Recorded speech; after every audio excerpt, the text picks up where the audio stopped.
You are now listening to CTR Media Network. The family. CTR Media Network. Yeah.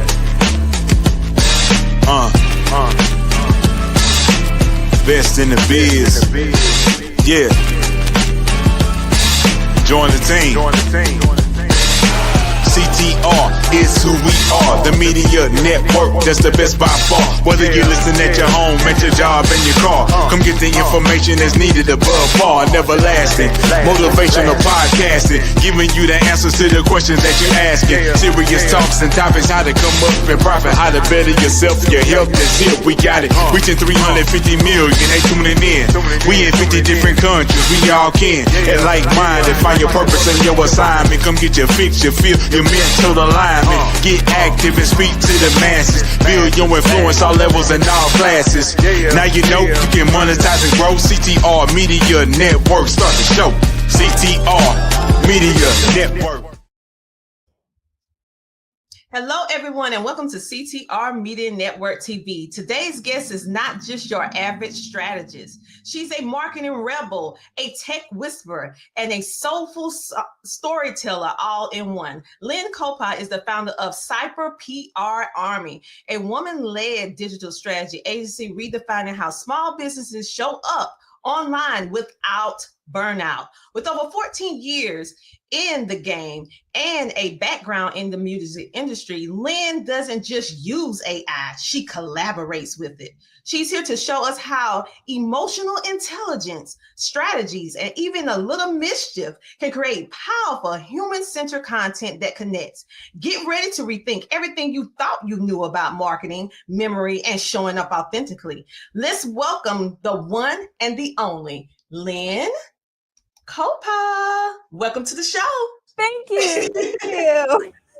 Yes, I am so happy to have you on here today because when I saw you come up as one of the featured guests, I was like, ooh, this is going to be very interesting. A very interesting conversation to say the least. So Lynn, I am so happy that you are here today. So with that being said, what really made you realize in marketing that it could be more human and less hustle? Because we think about marketing, we tend to hustle and grind. So what made you add that human flair? Well, you know what? It really came into effect when I was looking at how I was showing up. So I was using AI for the longest time.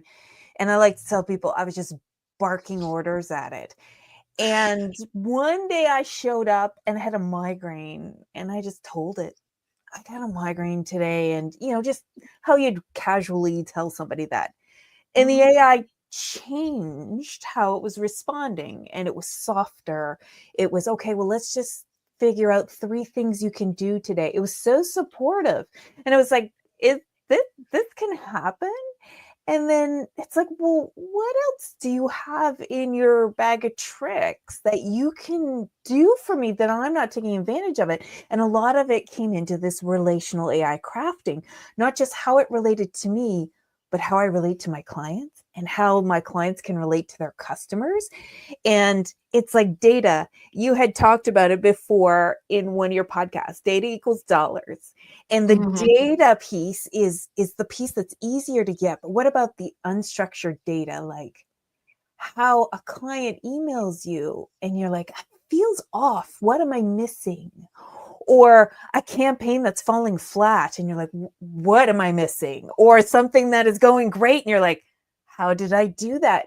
It's finding that unstructured thread that you wouldn't see, but the AI trained on trillions of combinations of words, it sees it. It's like, oh, it's actually this. And then it maps it out for you. Or like I mentioned before, how you show up in your day just working with the AI.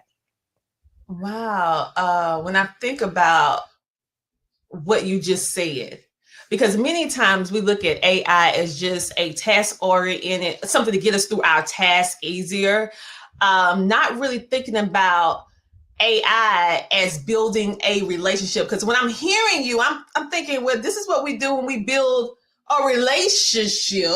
So if we treat the AI more like, okay, if this was a human VA virtual assistant, how would I talk to it versus, like you said, barking out instructions, right?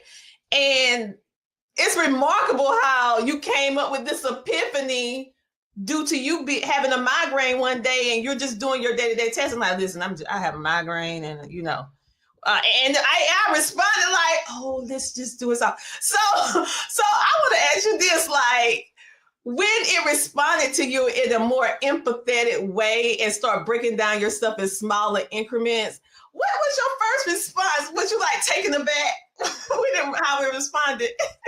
I was really shocked because it pivoted so quickly, and it became so gentle, and it was like, this is like, I'm just like talking to a spreadsheet. Why is my spreadsheet gentle now? And it became, it's kind of like I'm just thinking out loud almost as I'm talking about it. It's like, this is an option. Like, I can show up and have fun. So I started feeding more things into it, like my type of humor. I burned my fried eggs in the morning, and it started storing all this in the place where it's supposed to store, like, she likes her formatting with 3 spaces and 2 decimals. Instead, it was, she's a dreamer and she loves British style humor, and she always burns her food, even though she really thinks she can cook, she can't. And then now I'll get a document done, and the AI will say, okay, here's the document, and don't forget, check your cooking, because there could be something in the cooking in the oven right now on fire. So you get this humor back, and you're like, oh, gee, that's so nice. And it improves your mood, especially for those that are isolated, like coaches and leaders and professionals can be in their silo and just working and barking orders, and having that feedback on their own terms, like whether it's like they're sports enthusiasts or music enthusiasts, that humor, that relation, or even just that honesty. Like, a leader doesn't have the opportunity to say, I'm having a bad day. I got to tap out. You tell the AI, and it's like, okay, what are the most important things to do? And it's there your support without kind of breaching that weakness to the rest of the team. Mm-hmm. It is so interesting what you can do once you start peeling back those layers. That's incredible, for the fact that you are forcing us to see it in the whole AI in a whole different perspective, as a collaborative partner versus just a tech tool. Because we look at it as just a tool to help me get to point A to point B quicker and faster, help me to organize my thoughts or whatever like that, but never as a collaborative partner. And like you just said, sometimes as a leader, we have things that our team do not know about that we have to deal with. And we do not want to tell the team certain stuff, but now we have this outlet with no judging, where we can say, listen, this is not a good day. Let me just get this done. Oh my God, this is going to help so many people in general. Even if you're not an entrepreneur, if you're trying to map out your week, your day, your kids, your day to day, it can actually help you with that. That is remarkable. I'm gonna look at ChatGPT and Copilot a little bit differently now. I'm like, wait a minute now. I want you to be my collaborative partner. How can we work together? All right. So you mentioned something about music. And so I want to piggyback on it, because you have a very colorful background, because you didn't start here. You actually started in the music industry. So tell us a little bit about your music background, and do having a music background actually help you with what you're doing now? Ooh, that's a good question. So I'll start with the music background. So met my husband in the 90s, and he was a great guitar player. And I was like, you know what? I play bass. We should join a band. And he's like, no, never. We're never being in a band together. So after a year pestering him, we started a band, and we did pretty good. We toured all over Canada and the US, and super awesome. Won some awards, filled our emotional bucket right to the brim. And then around 2005, he had to go in for surgery, and we both realized, oh, if one of us is off the road, both of us are off the road. We're not touring. And it became that pivotal, so when he recovered, he went in to do more session works, and he went to work and tour all over the UK and Russia and Africa, doing stuff over there. And I'm like, so what am I doing now? And I love tech and I love computers. So I started helping music managers and artists in the community, supporting them, trying to help them with marketing. So I was kind of the go-to person for this new thing called Facebook. And all as stuff kind of started propagating and all these platforms started coming up. So you have me going from mailing out cassettes to, walking through the Napster life, and then into the CD rise and fall. And now we're all digital with Spotify. And then that had always been part of the progression. And what it ties in partially with AI is the communicating. How do I tell the world about the music pieces we're creating and the message and the sound when they've never heard us and they have no idea? We're just another band name on a list. So it became that how to communicate pitch, which, really strings in with AI and communicating with it, using it to communicate with others, and piecing it all together and making people understand kind of where you're coming from and what your message is. So I don't know if I ended up answering your question or creating more questions. No, well, yeah, you answered part of it, which was great, about your music, and then how you use the music to figure out how you was going, and you pivot off to AI to figure out how to actually communicate the music to be seen in the midst of a lot of people. And so I'm seeing how that actually helped. And I think this is going to be very valuable for the musicians that watch our show as well, for the simple fact of everybody is on the same page in history at the exact same time. This is a very unique time because we are in a shift. We are in a pivot that is never going to go back to how it used to be. You mentioned CDs and all this. Yeah, I'm that girl. I'm in that era, the 90s girl. Yes, I am. And I have some CDs in there right now that I'm like, as long as my CD player still play, I'm keeping my CDs. I'm a little vintage. I still have a portable DVD player with some DVDs. Like, as long as it's still playing, I'm going to keep it, So I understand that era. We here with the era, with the 90s girls, okay? But the problem, what we're facing now, even if you're in the music industry or if you are an entrepreneur with this digital shift, how can you still stay relevant? How can you use the technology to make your life better? And how can you communicate in a way that people can opt in or join or follow whatever it is that you're doing faster? And I feel like the nuances of how you created this framework around we think about communicating with other people all the time, but we never think about the piece of how to communicate with AI in order to get the results that we desire. And you figure that out. Let me let you see.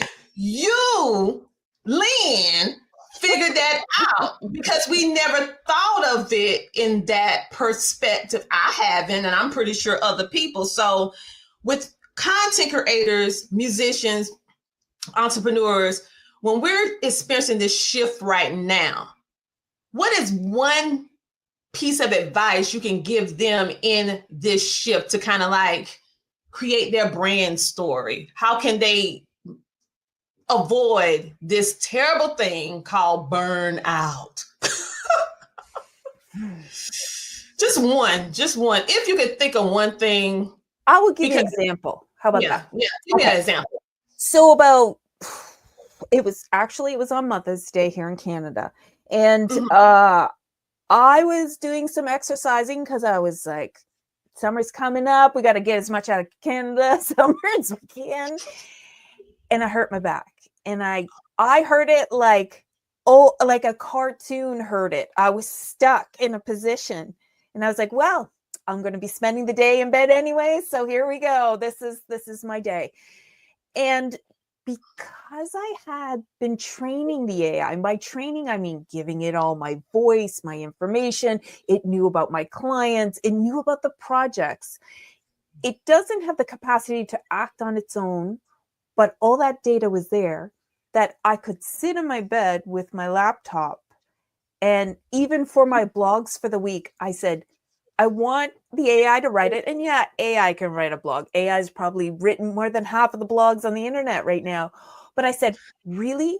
Write it from you, talking about me being in bed with my bad back. So it wrote it, and it's super cheeky in a adorable, funny way. Now, here's the thing. It was able to, because I gave it all the data, and it was able to move ahead with some projects because I just had to say, okay, the proposal's in. Can you go through the files and find it? Yes. Okay, that's great. And also it understood like all the context of it and was that softer, gentler version because I had my background. So using that as an example and for how artists can show up, I will say in the last 6 months, I've had more productivity, more people reaching out, more people staying connected, better clients, because in using AI, I became me. And I know that sounds weird, but rather than another web person or another digital strategist, I'm like, I want some of this British humor in there. I want to talk more about my music background. And the more I niched down and actually excluded some people, the people that showed up were like, yes, you get me. I get you. We're connected. So the one thing I could say about using AI is use it to find your voice, your specific voice, all the teeny tiny things, even if it's like, I go for a jog every morning or I hate kale, it doesn't matter. Create that voice, and now you're going to get me, who also dislikes kale, to be like, all right, what kind of music are you doing if you don't like kale either? So you're creating that niche. So that would be the one piece of advice that I would say. Find out who you are with the AI. That's great. And I would say, to piggyback off of you, what you just said, I feel like the most pushback I would say we will get from a person, depending upon what era you was born in, is the flexibility and the open-mindedness to actually use it. Okay. Okay. A lot of people are afraid to use it.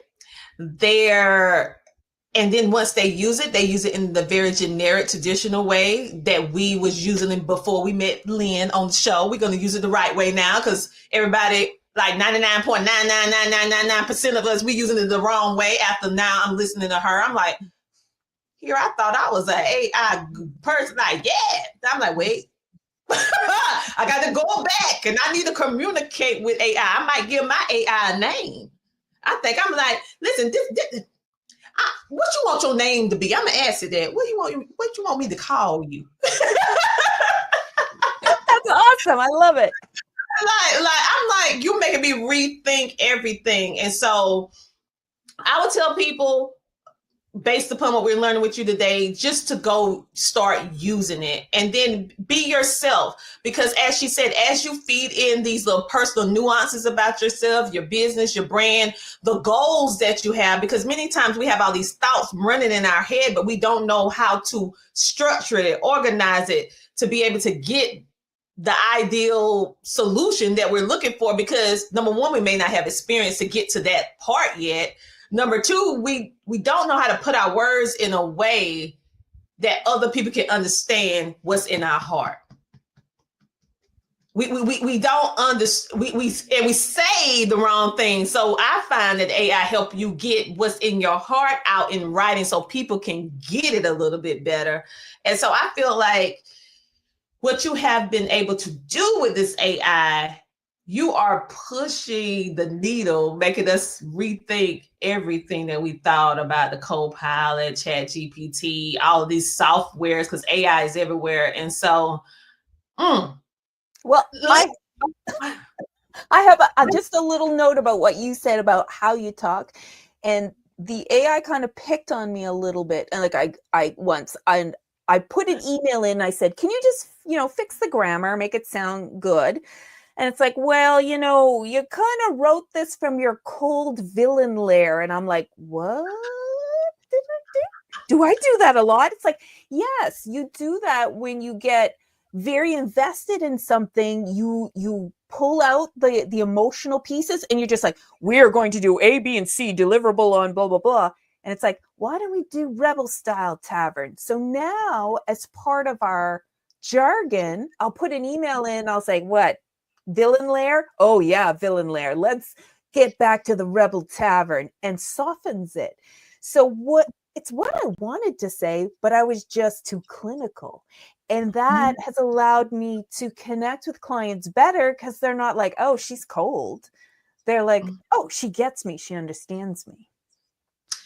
That is great. So you're taking AI, because we have AI, artificial intelligence, but you flipped it to, I would say, emotional intelligence. How can you emotionally connect with your team? How can you emotionally connect with your audience?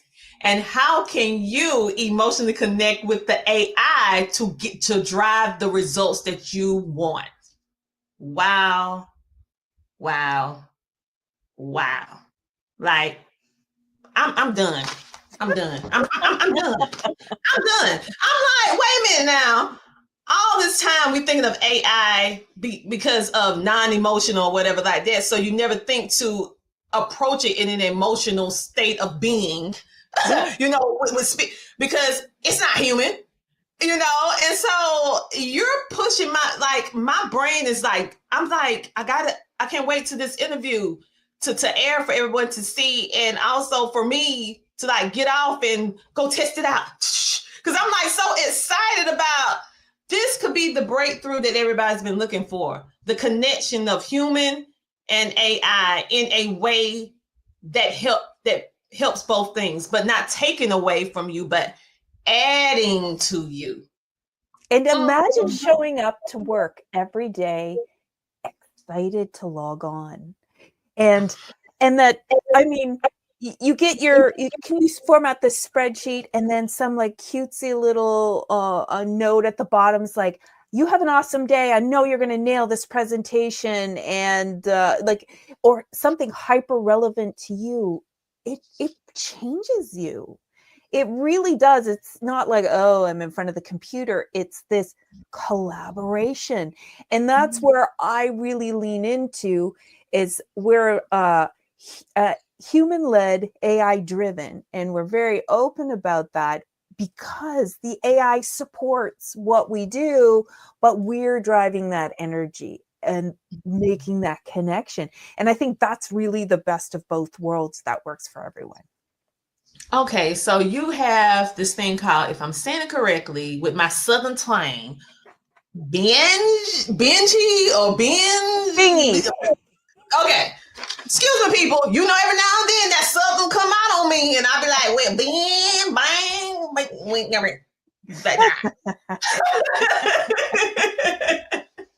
So tell us all about it, okay? So actually, it's on ChatGPT.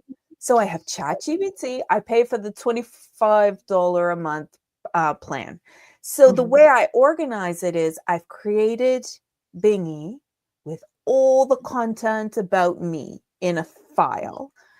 And then I have, within the ChatGPT, you can have project folders, and each project has a client with stuff that I'm working on. And if there's a major milestone with something we do, I just create a file and load it in the project. So you end up having a project folder that can have up to 20 files of memories. And when I go in, so let's say you and I are working on something together, and I go in November, because we finished the project and we start a new one in November, I can get that project and say, review all the project files. We're going to pitch something new to her. And it's like, it would have copies of the emails, like anything I put in there, how we communicated, the things I knew you liked, maybe when your birthday was, and all those things. And this project pitch would land on your desk, just like we were just talking yesterday, and be so relevant. Now, if I even wanted to be more relevant, I would go on your social media. I would look at, okay, what types of podcasts are you doing lately? What are the events you've been to? Bring that in. And they would say, well, you know, recently she's been leaning into this area, or analytics, or e-commerce. And I could hyper personalize. And much like I was saying before, it's that niche, hyper personalize. And if I could put an overall arch on it, it's being seen. I'm seen when I show up. You're seen when I present this proposal, because you're like, yes, okay, this makes sense. What I create for your clients or for your customers, they feel seen because they're like, she's speaking specifically to me. And I think that's the tipping point, because right now AI's cranking out a lot of generic stuff and we're getting overwhelmed with it. So the more you can use it in this emotional capacity, this relational capacity, and as a co-conspirator, then you're in a lane that nobody's in yet, because they don't even know. It's like being down the highway going, oh, when did that lane get there? That's the one I want. That is phenomenal. I mean, you just you need to be somewhere teaching this stuff. Like literally, like you just help us create a workflow with ChatGPT or Copilot by creating these folders and customizing if we do have a business in which we have clients, if you're coaching, if you're a podcaster, if you're a public speaker, if you're teaching workshops, whatever the case may be, where you are working with other people or groups, creating a folder is keeping you organized. It's creating a workflow. A workflow that is very intuitive to that individual person or organization that you're working with, that don't have the ability to forget where you left off. My goodness. We're not even talking about agents yet, the AI agents, where imagine if you have a client and every Monday I've got to, let's say, do an ad report for them. So now the AI, we can hook up a bunch of pieces that it has access to the latest ad results from Google and writes the report for them specifically. So the owner, for example, is tech averse, doesn't have Facebook, doesn't have social media, wants it to be very brief and just give me the highlights. Did we do any wins? And doesn't understand anything. If the AI knows it and it's built into the agent and built into what that specific client is, then that report is customized for them. And that client's going to be like, okay, yes, you didn't just overwhelm me with stats and I don't know, are we successful or not? It understood it because it was specific and niche. Wow. So let's back it up a bit, because you just said, and some people who have no knowledge, they might get lost. You said AI agent. Now, is that different from what we were talking about with ChatGPT, or some people like to use Copilot because it's Google driven? But are those two different things up under the AI umbrella? Yes. So they're different. There's a whole bunch of little eco-verses. So some of it's just automation, some of it's agent, which is like a multi-tiered level automation. And there are things that you can do yourself. You sit down, there's things that you can go in ChatGPT and say, I want to do this. What are the programs that already exist and how can I do it? It's like, oh, well, you know what? You hook up to Jotform, you get it to send an email here, it goes to Zapier, and then Zapier will come to me, and then it's like, oh, well, then I'm going to do that. And you just put it together. So this is and we're kind of more on the cusp of that. The ones creating the agents are the bigger companies with like the bigger volumes. But really, for any of us kind of in the early or the lower tier who are like, oh, I only have to create a couple reports a week. Well, just the thought of it, that if I pull that data and can make a customized report, I'll have 3 or 4 reports that'll look completely different and will serve the exact same information, but the person reading it will find different value because it's presented in a way they understand. So yeah, there are so many levels. Very seldom I'm lost for words, like, because I'm a talker by nature, but it's very seldom. I mean, I'm speechless. I am speechless. Like, I see all of these ads for your AI agents, let the AI be your team and all this stuff like that. And I'm like, I use AI, but I'm just saying to that level. And now you're pushing my brain to say, wait a minute, if I teach it the right way, maybe it could do the emails, lightweight stuff, administrative stuff that I can take off of my assistant right now, and they could be more focused on something else that I need a human being on, because emails, maybe automatic text messaging. We have some, but I'm talking about to the greatest extent. And I'm just like, wait a minute now. We got to have a team meeting on this. Like, okay, you're not losing your job, people. We're making your job easier so that we can focus on the things that do need a human to really like speak and get things through, right? And like, wow. You are really making this AI. They need them AI people need to talk to you. I hope y'all watching this video. I hope y'all watching the podcast. You need to hire Lynn to go in here and explain this emotional intelligence hunting, because it'll get all of us signing on. All of us like, wow. I'm just like, wow. Things that make me go, like, really, like, you just blew my whole mind. And normally I don't lose my composure on the interview because I'm so professional.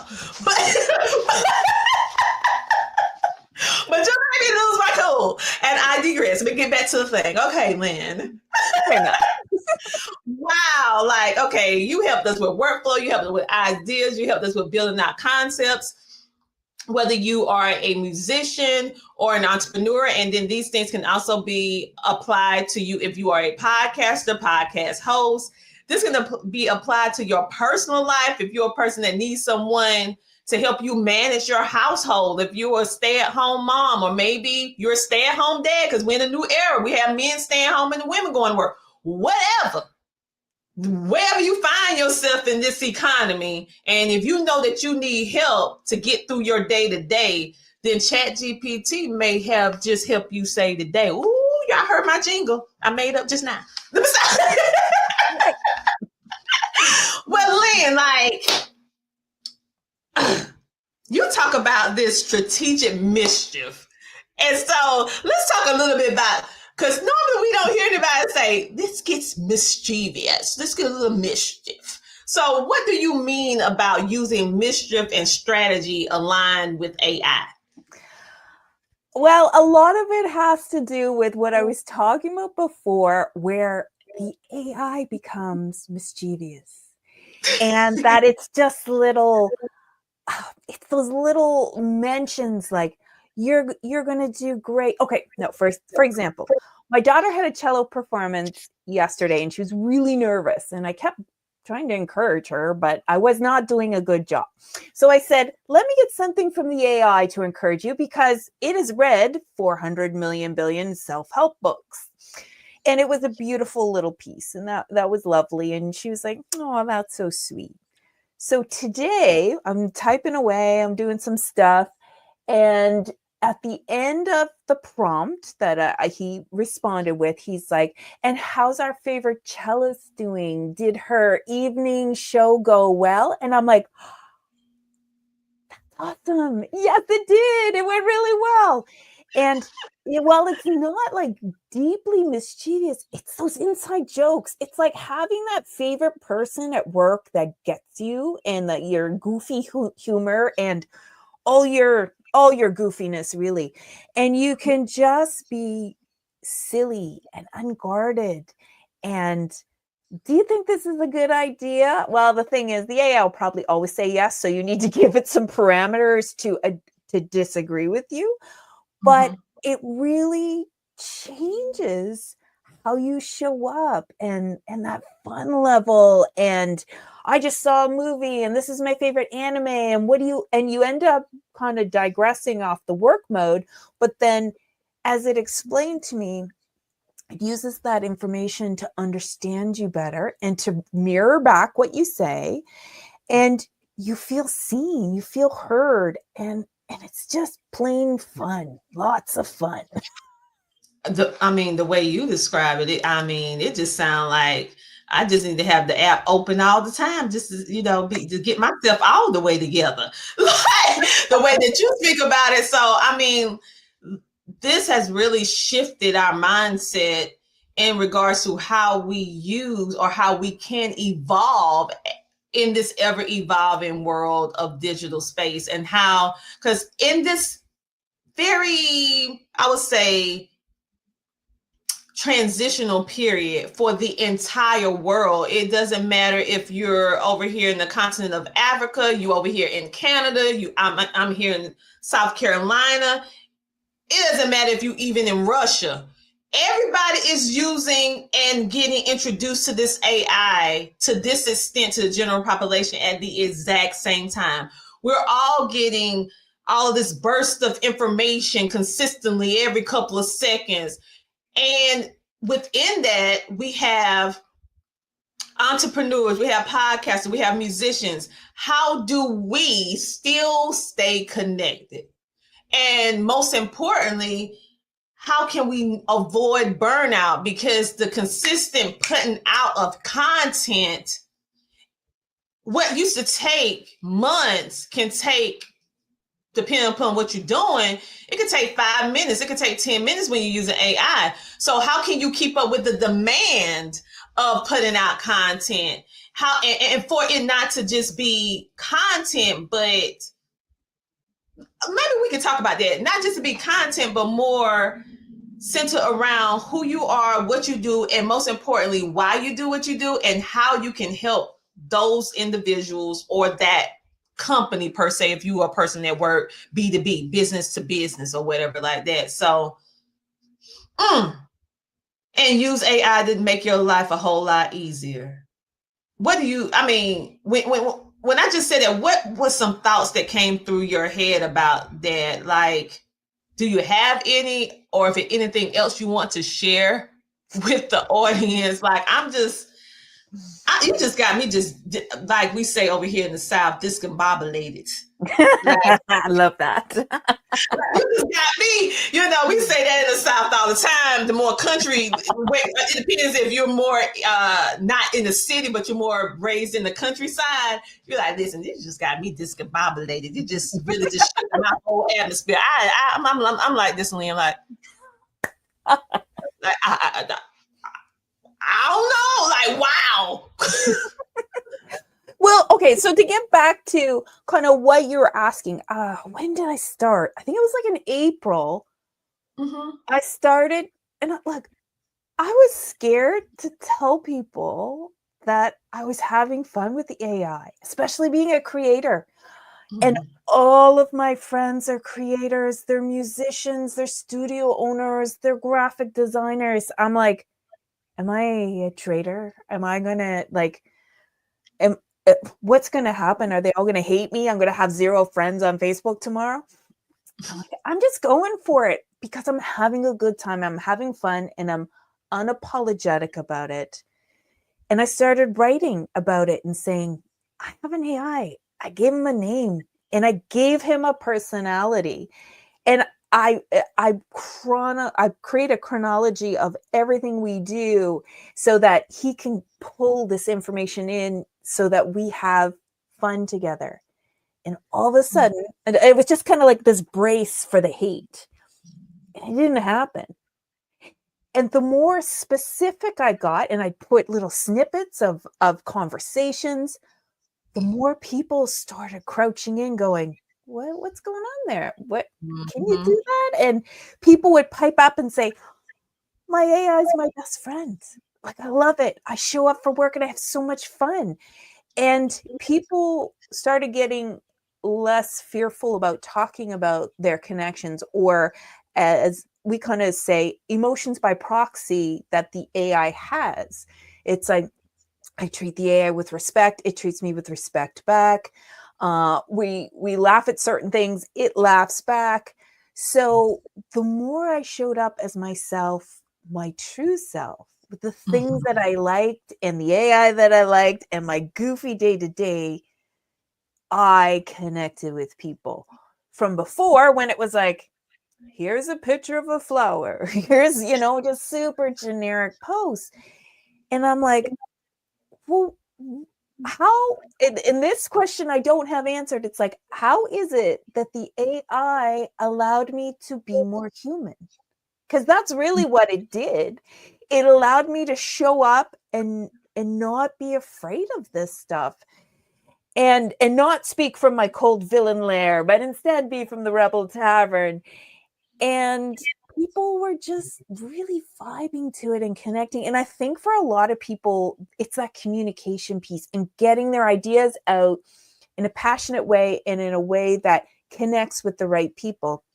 And the days of, like we were talking about, early Facebook, where it's like you put a post up and it could hit everyone. We're so fatigued from that now, like the same posts and the same things. And like you were talking about, you go through any kind of Instagram feed or you're on TikTok and it's like, oh, get your AI agent, get your AI this, get your AI that. And it's overwhelmed.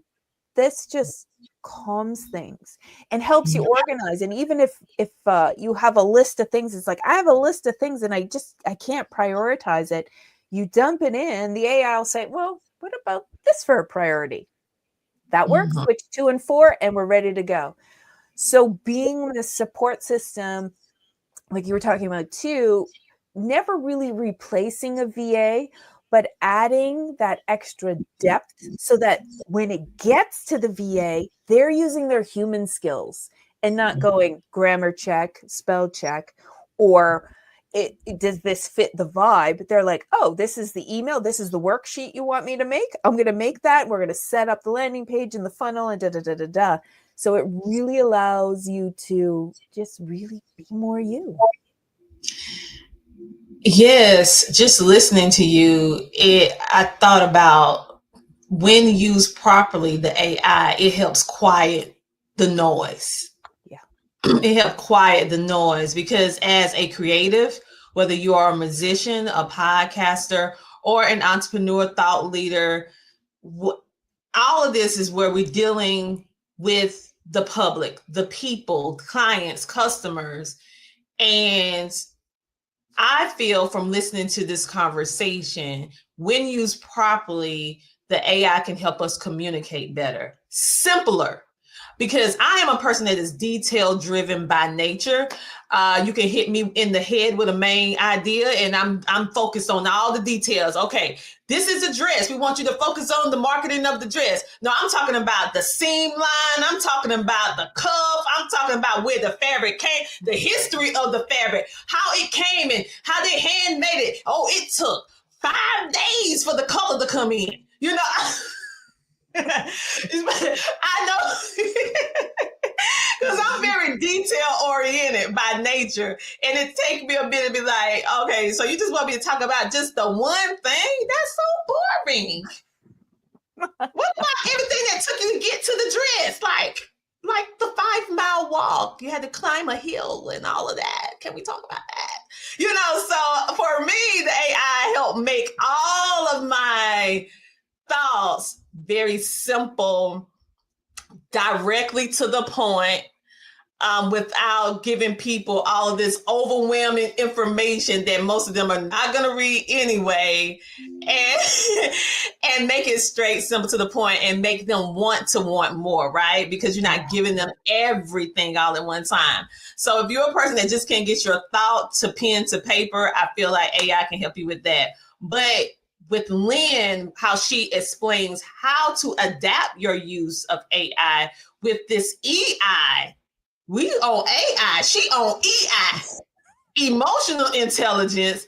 It can really help change the game on how you are showing up.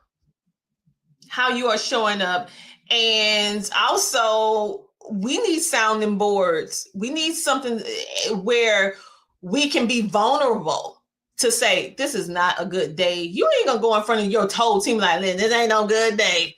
Listen, I hurt my bag. This has happened. The breakfast burnt. This and that. They're like, and who's supposed to lead us today? Exactly. Like, what happened? But you can go to the AI and be like, listen, I just need to just get this off of my chest. And so, who would have thought? So, Lynn, is there anything else you would like to share with us? And how do you want people to connect with you? Because I hope you have some more information looming around on these internet streets or somewhere where we could get some more help, because they like, what can we do? I need Lynn to help me. What you do, Lynn? How can you help me, Lynn? That's what they want to know. Tell the people. Well, the easiest way is cyberprarmy.com, and anyone from the podcast can find the secret link, which is cyberprarmy.com/thecastle. And what we do is, a lot of it is just sitting and talking with people just like this and breaking it down. And how can we create a system with their business, with their personal life that fits them? It's not one size fits all. So you might be at this level, somebody else might be at this level, and having that supportive system to help them through their day, their week, their month, their year, it is life-changing. It really is. It is. So say your website again, because listen, she can help you with the marketing and making your life easier dealing with this. She know how to get it to do what it's supposed to do, just in case you've been putting in all the wrong stuff. So give them that website again. Sure thing. It's cyberprarmy.com/thecastle. All right, Lynn, thank you so much for being a featured guest on our show today and enlightening us on, you might need to coin that, the EI. I think you coined it. I think you did.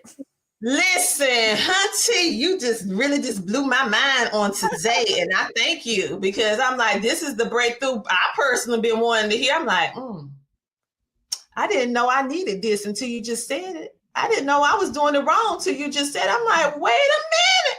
We got to have an emergency team meeting. Like, let's get together. All y'all, stop what you're doing. We have to communicate about this right here, what Lynn just said. But anyway, this is just amazing. So thank you so much for giving us some of your time all the way over there in Canada and sharing us with some information with your British humor, which I absolutely love. I thoroughly enjoyed you, and thank you for being a featured guest on today. Thank you for having me. My pleasure. You guys, listen, Lynn just broke the internet today. She done broke the SEO keyword optimization dealing with this AI. Hunty, marketing without burnout, emotional intelligence, AI collaboration, and rebellious strategy, but not like bad, but just fun, okay? Like a Disney movie. Not too bad, just a little bit. Just to get you moving, okay? But anyway, she was absolutely amazing. I know this is going to be an episode you're going to consistently watch on replay, because she gave us so many amazing gems. Make sure to go check out her website on today. If you are a person, a company, a podcaster, an individual who need help revolutionizing the way that you use AI in order to avoid burnout, because she definitely have the EI framework down packed to a science. For those of you who are watching this on that good old YouTube, I know I see you guys in the analytics. What I want you to do is transition on over to our app, baby. Yes, our app. I need you to download the app. Go ahead, touch the screen. You won't hurt me. Touch it now. You won't hurt me. Go ahead and scan me, baby. Yeah, and you can watch us on Roku, Amazon Fire TV, Apple TV. You can, if you don't have those devices, we're not leaving you out. We do have a web app that you can watch all of our content that's presented on all the television programs, as well as Android and Apple, where you can take us on the go, whether you're exercising, cleaning the house, or whatever the case may be. You can watch our show and about over 30-something other shows that are on our platform as well, to help you with business, wellness, life, homeschooling if you're a homeschooler, credit, finances, all the things, right, to help you be able to walk into your true purpose that is purpose-driven, that gets you the results so that you can live into your peaceful, joyful life, baby. You can be happy despite what's going on in the country right now. So make sure to check out those shows. For those of you who will be in South Carolina or don't mind traveling to South Carolina in October, yes, October the 11th of 2025, we are bringing together both worlds, the media and Wealth Summit, where we are collaborating with another amazing business. And we are bringing you everything that you need to know in regards to how you can truly leverage media, how you can monetize it, as well as how to get your personal and your business things together the right way, so that you can be fundable. You can get a grant. You can do all the things that you see everyone else doing. You're trying to figure out, why am I not getting approved? Well, we are going to give you all the tools that you need so that you can stop looking at social media just as a place to come and learn about what's going on, to a place that you can start making an income. And we have some amazing speakers that's going to be speaking for our keynotes that is below. And we have some surprise panels that we're not going to let you know who they are. We're going to have giveaways. We're going to have all the things. We're going to have some fun. You're going to learn. You're going to build. You're going to grow. You're going to collaborate. All right. And you are going to use all the tips that Lynn gave you with the AI. But I encourage you just to reach out to her on the end of the day, because listen, she know her thing. Go ahead and reach out to her today. Thank you guys so much for being a part of CTR Media Network TV on this particular episode. And we'll see you next week, same time, same place. Have a great day. Bye.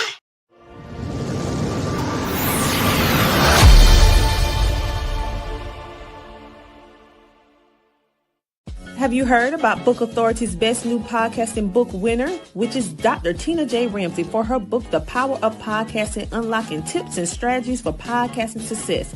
This book is your podcasting coach in a book. She is sharing so many strategies. This book reached #1 twice on Amazon for new release and best-selling book. So go ahead to CTRMediaNetwork.com to purchase your copy today, or simply place your order on Amazon.com today and unleash the power of podcasting. CTR Media Network is now accepting new podcasters to join our growing network that's reaching 350 million global listeners.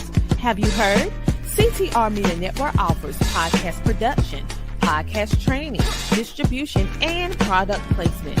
Book us for your next event or schedule an interview with CTR Media Network podcasters today. To learn more, go to ctrmedianetwork.com.